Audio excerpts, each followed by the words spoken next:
Hello, नमस्कार सर्वांना. श्री स्वामी समर्थ. तर ही जी पूजेची भांडी होती ते घासून स्वच्छ करून त्या आता त्यांच्या त्यांच्या जागेवर बॉक्समध्ये ठेवून देणार आहे. अशा पद्धतीने हे सगळे बॉक्समध्ये त्या वस्तू जाणार आहेत. तर हा आहे चिक्कीचा गूळ. मी आज बनवणार आहे लाडू, तिळीचे लाडू बनवणार आहे.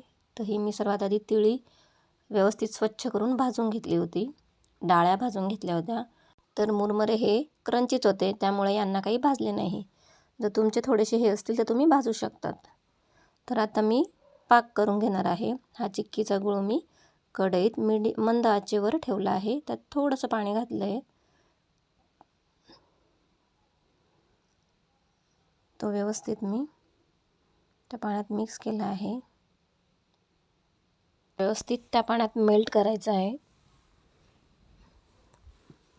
अशा पद्धतीने मेल्ट व्हायला सुरुवात होते.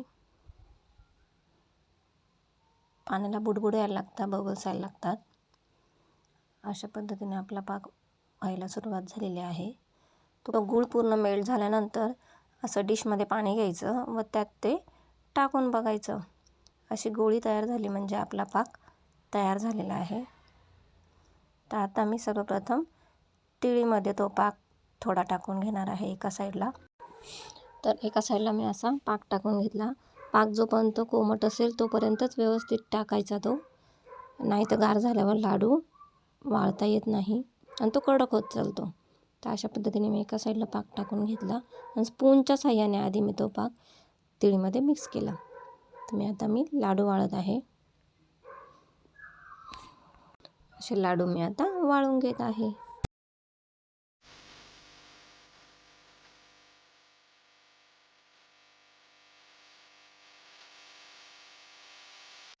तर हा आहे माझं मोठं पिल्लू शिवाय.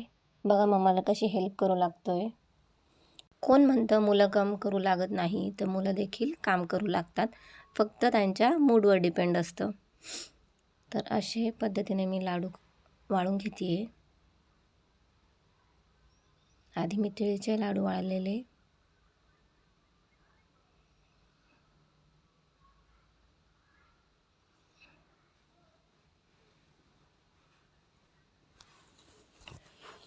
एक एक करून मी असे सर्व लाडू वाळून घेतले. ते थोडं कोमट असतानाच पटकन लाडू करायचे, नाही तर गार झाले की लाडू वाळले जात नाही. हा आहे माझं छोटं पिल्लू ओम. बघा कसं करू लागतोय. मी आता डाळ्यांचे लाडू करून घेत आहे.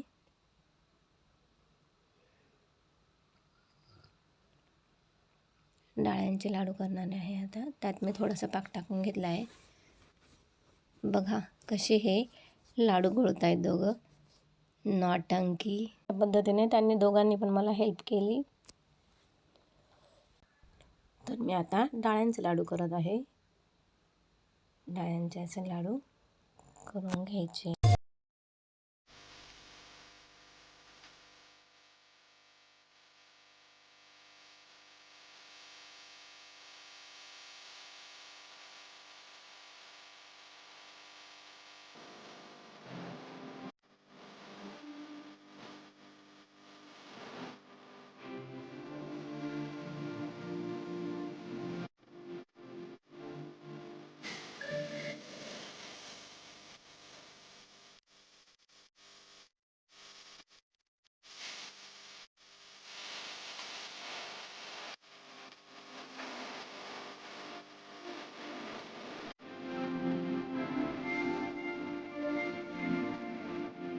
कोण म्हणतं मुलीच काम करू लागतात, असं काही नाही. मुलं पण काम करू लागतात.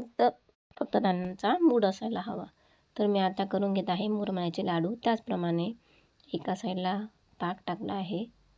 कोमट असतानाच टाकायचा तो पाक. माझ्या मुलांना मुरमुऱ्याचे लाडू खूप प्रचंड आवडतात, त्यामुळे मी ते जरा जास्तच केले होते. थोडं थोडं करून पाक टाकून घ्यायचं आहे.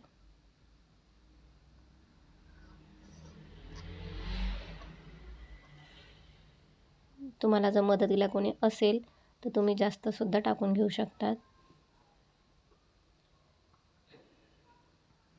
कारण ते वाळणं खूप पटकन महत्त्वाचं आहे. गार झाले की ते मग वाळता येत नाही, ते कडक होत चालतं. अशा पद्धतीने मुरमुऱ्याचे लाडू मी वाळून घेत आहे.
तर अशा पद्धतीने आमचे सर्व लाडू या ठिकाणी झालेले आहेत. सर्वांना नमस्कार. सर्वांना श्री स्वामी समर्थ.